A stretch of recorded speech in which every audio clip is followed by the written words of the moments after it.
Did you know that you are able to get a green card on your own without a job offer or an employer sponsoring you? One of the ways that you're able to do this is through the EB-2 National Interest Waiver, or the EB-2 NIW. Hi, my name is Obi, and I'm an immigration attorney who works with ambitious founders and professionals to secure their legal status in the United States through visas or green cards.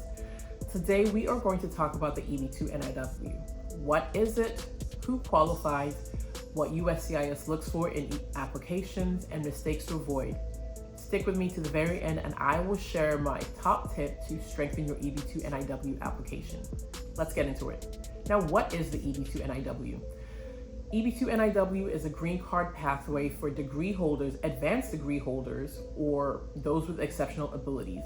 Now, if you do not have advanced degree, you have to show that you have a bachelor's degree plus 5 years of progressive work experience. The most important thing to note about this application, like I've mentioned earlier, is that no sponsorship is needed. So you do not need a job offer or an employer sponsorship. However, the most critical point or part of this application type is to show that your work is important to the United States at a national level. Now let's talk about the test, or the three-pronged test that you have to meet to show USCIS that you qualify for the EB-2 NIW. Now, like I've mentioned, the first is that you have to show that the work that you're going to be doing, known as your proposed endeavor, that it is of substantial merit and national importance. Now, your field could be in healthcare, education, finance, AI, cybersecurity, tech, sustainable energy, but you have to show how your field is of national importance to the United States. Does it make the US financially better? Does it increase how much money the US can make? Does it make the economy better? Does it improve national security? Does it make the United States more innovative? For those of you who are in the AI or cyber fields, you've got to be able to demonstrate how the work you are going to do is going to be beneficial to the US at a national level. Next, you have to show that you are well positioned to advance the work, your proposed endeavor. Do you have the education? Do you have the skills? Do you have the background? Have you done work like this before? Your application needs to be able to demonstrate properly that you meet the requirements to continue this work in the United States.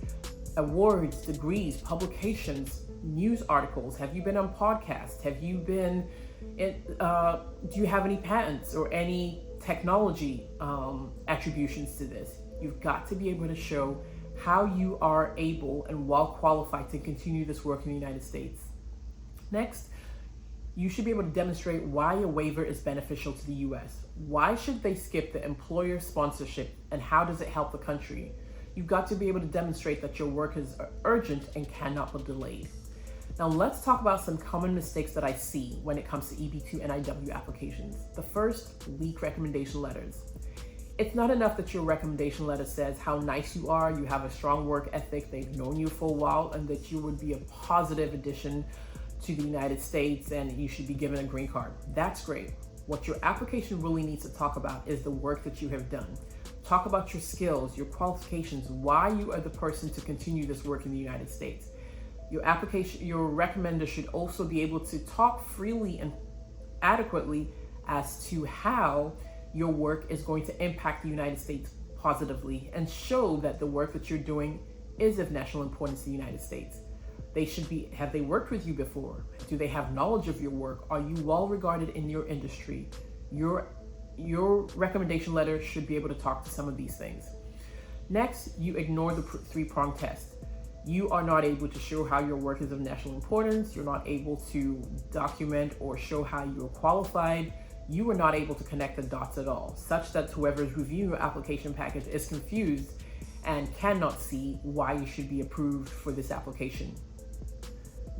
Another one is weak or vague evidence. You don't have the right supporting documents. You're not able to demonstrate your qualifications. You don't have proof that your work is your work is of national importance. When you submit weak or vague evidence, you are not able to show why your work is of national importance or why you have the right skills or qualifications. The documentation, the supporting evidence that you submit with your application matters. Now let's talk about my top tip for strengthening your application, and that is to tell your story, show your impact. Your application should be able to demonstrate Clearly, what problem are you solving? How are you improving the industry? How is the work that you are going to do make the United States better? It could be financially. Like I've mentioned, national security is a big deal nowadays. Does your work touch on any of that? Does your work make the US more innovative? Your application needs to be able to show these things and tell your story, show your work, show your impact. Why is your work essential now in the United States? Now, if you have watched this video and you were wondering if you qualify for the EB-2 NIW, you may not have been selected for the H-1B lottery that was recently completed, or you are trying to explore your options to stay in the United States and continue your work.